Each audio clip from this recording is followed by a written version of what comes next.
Hello my future dogs, कैसे हैं आप लोग? So in this today short lecture we are going to discuss about reproduction in organism which is the first chapter of class 12th। ठीक है, ये chapter मैं पूरा का पूरा आपको पढ़ाने वाला नहीं हूं, बल्कि मैं इसकी कोर थीम आपको बताना चाह रहा हूं। कोर थीम एक्चुअल में है क्या इस चैप्टर की? ठीक है, जो चीजें हम इस चैप्टर के अंदर पढ़ते हैं बेसिकली, और किस तरीके से पढ़ेंगे वो मैं आपको बताऊंगा आज। ठीक है, तो कोर थीम सबसे पहले हम पढ़ते क्या है इस चैप्टर के अंदर? हम पढ़ते हैं लाइफ स्पैन। क्या पढ़ते हैं? Life span. ठीक है ना। अगर एनसीईआरटी आप देखोगे, उसमें टेबल दी हुई है। ठीक है, different different life span of different different organism के बारे में बात की हुई है, तो वो सारी की सारी चीजें हमें यहाँ पे पढ़नी होती है। दूसरी चीज हम क्या देखते हैं? दूसरी चीज हम क्या पढ़ते हैं? Method of reproduction. Methods of reproduction, अलग अलग कौन कौन से मेथड होते हैं। ठीक है, weather it is sexual, weather it is asexual, weather it is the sub category of asexual, binary fission, multiple fission, या फिर कुछ भी आपका बडिंग एंड ऑल दैट। ठीक है, वो सारे का सारा हम मेथड्स यहाँ पे पढ़ते हैं। ठीक है, इसके अलावा हम और क्या पढ़ते हैं यहाँ पे? Events in sexual reproduction.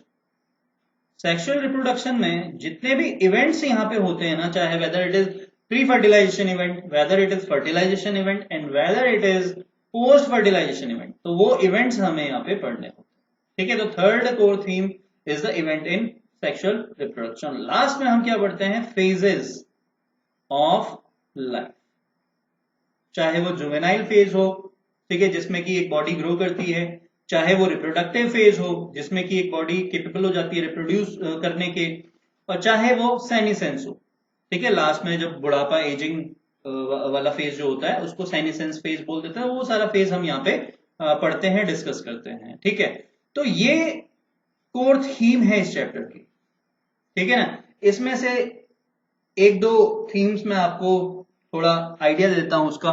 ठीक है, जैसे कि सबसे पहले अगर हम बात करें लाइफ स्पैन, तो भाई लाइफ स्पैन किसको बोलेंगे हम? It is a time period. Basically it is a time period. Time period of what? और from what to what? From birth to the natural death. To natural death. जीवन से मृत्यु तक का जो समय चक्र है उसको हम क्या बोलते हैं? लाइफ स्पैन बोलते हैं। ठीक है ना, तो this particular time period is known as life span. Clear है भाई? लाइफ स्पैन आपका कुछ दिन की भी हो सकती है। It varies from few days, अलग अलग ऑर्गेनिज्म में, and it may be go up to the 1000 years. 1000 years तक की लाइफ स्पैन भी हो सकती है। ठीक है, और एक इंपॉर्टेंट पॉइंट आपने ये ध्यान में रखना है कि this life span does not correlate, it does not correlate with the size of the body of an organism. The size of the body of an organism. ठीक है, ऐसा नहीं है कि अगर साइज बहुत बड़ा है किसी बॉडी का, किसी ऑर्गेनिज्म की बॉडी का साइज बहुत ज्यादा बड़ा है, तो उसकी लाइफ स्पैन भी क्या होगी? ज्यादा होगी। ऐसा नहीं है। या साइज बहुत कम है तो लाइफ स्पैन भी क्या होगी? कम है।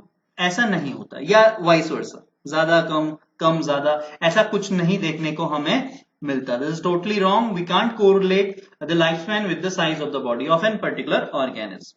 ठीक है, जैसे एनसीईआरटी अगर आप देखोगे तो एनसीईआरटी में डिफरेंट डिफरेंट लाइफ स्पैन के बारे में बात की हुई है। ठीक है, अगर मैं ह्यूमन की बात करूं तो ह्यूमन के एवरेज लाइफ स्पैन कितनी होती है? 60 to 70 ईयर्स, है ना। ये एवरेज लाइफ स्पैन है ह्यूमन की। इसी तरीके से अगर हम देखें एलिफेंट, एलिफेंट के भी लगभग लगभग इतनी ही होती है, 65 to 90 ईयर्स। 90 ईयर्स ये इसकी लाइफ स्पैन दी हुई है, एनसीईआरटी में दी हुई है। ठीक है, इसी तरीके से हम टॉर्टोइस की बात करें तो टॉर्टोइस की कितनी हो सकती है भाई? 100 से लेकर के 150 ईयर्स तक की लाइफ स्पैन हो सकती है, and even it can be more than this particular time period. ठीक है ना, इस टाइम पीरियड से भी ज्यादा लाइफ स्पैन हो सकती है टॉर्टोइस की।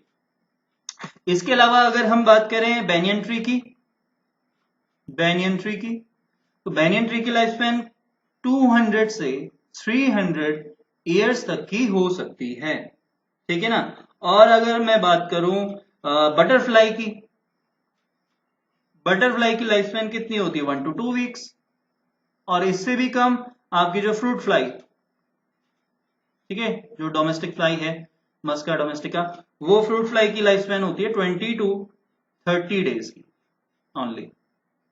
तो it can vary, life span can vary from few days to 1000 years, ठीक है ना। And it does not correlate with the size of the body of an organism, ठीक है, ये आपने ध्यान में रखना है। अब बात करते हैं रिप्रोडक्शन। जो वर्ड आया था हमारे पास रिप्रोडक्शन इन ऑर्गेनिज्म, उसको थोड़ा सा डिफाइन करते हैं। तो रिप्रोडक्शन किसको हम बोलेंगे basically? This is a biological process, obvious सी बात है, this is a biological process है, या फिर ये एक मेथड है, ठीक है ना, टू प्रोड्यूस और give rise to young ones. नए बच्चे जो हम गिव राइज कर रहे हैं उसको प्रोड्यूस करने की क्या है, ये बायोलॉजिकल प्रोसेस है, मेथड है। यंग वंस जिनको कि हम क्या बोल देते हैं, ऑफस्प्रिंग। क्या नाम दिया जाता है उनको? ऑफस्प्रिंग, ठीक है।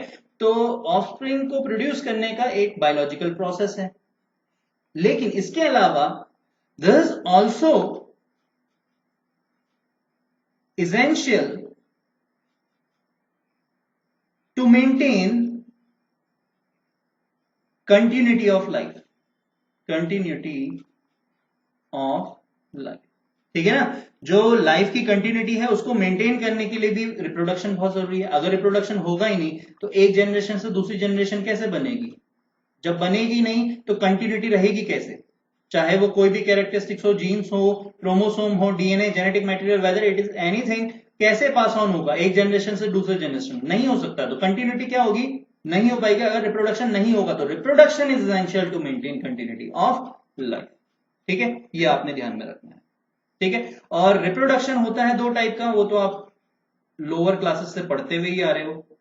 One is known as asexual and another is known as sexual reproduction, ठीक है। एसेक्सुअल एंड सेक्सुअल रिप्रोडक्शन को कैसे आप डिफरेंशिएट करते हो? भाई दो की पॉइंट्स हैं, उन दो की पॉइंट्स से ही ये दोनों क्या हो जाएंगे, डिफरेंशिएट हो जाएंगे। पहला की पॉइंट क्या है? Asexual reproduction is a uniparental method और यूनिपेरेंटल प्रोसेस। सिर्फ और सिर्फ एक पेरेंट की जरूरत पड़ती है हमें एसेक्सुअल रिप्रोडक्शन के लिए। While in sexual reproduction we need two parents, that mean it is a biparental process, दो पेरेंट की जरूरत पड़ती है। जब एक पेरेंट से ही नया ऑर्गेनिज्म प्रोड्यूस हो रहा है तो गैमेटिक फ्यूजन होगा? नहीं होगा। Gametic fusion not takes place, not takes place in the case of asexual reproduction, while in the case of sexual reproduction भाई दो पेरेंट हैं, दोनों क्या बनाएंगे? गैमीट्स बनाएंगे। ये गैमीट्स बना करके क्या होंगे? फ्यूज होंगे, फ्यूजन होगा। गैमेटिक फ्यूजन के बाद क्या बनेगा? जाइगोट बनेगा। जाइगोट से क्या बनेगा? एम्ब्रियो बनेगा और ultimately new young ones. So that means gametic fusion takes place in the case of sexual reproduction. तो ये दो की पॉइंट्स हैं बेसिकली जिनसे कि हम एसेक्सुअल को सेक्सुअल के साथ डिफरेंशिएट कर सकते हैं, ठीक है ना। ये आपने ध्यान में रखना है, ठीक है। तो एक क्वेश्चन कर लेते हैं प्रीवियस ईयर का। क्वेश्चन कुछ इस तरीके से, बहुत ही इजी क्वेश्चन है, मैं तुम्हें पढ़ा चुका हूं वो क्वेश्चन, प्रीवियस ईयर भी पूछा जा चुका है वो, ठीक है। क्या है? The continuity of life is maintained by which process? Simple सा, ठीक है, बहुत ही इजी सा क्वेश्चन है ये, तुम्हें तो बिना ऑप्शन के ही पता होना चाहिए ये, ठीक है। ऑप्शन फिर भी सुन लो, क्या दिया हुआ है? रेस्पिरेशन दिया हुआ है, दूसरा ऑप्शन दिया हुआ है फोटोसिंथेसिस, तीसरा ऑप्शन दिया हुआ है रिप्रोडक्शन, एंड चौथा ऑप्शन दिया हुआ है एडेप्टेशन। क्या होना चाहिए? ऑब्वियस ही बात है, reproduction. This is the right answer, ठीक है।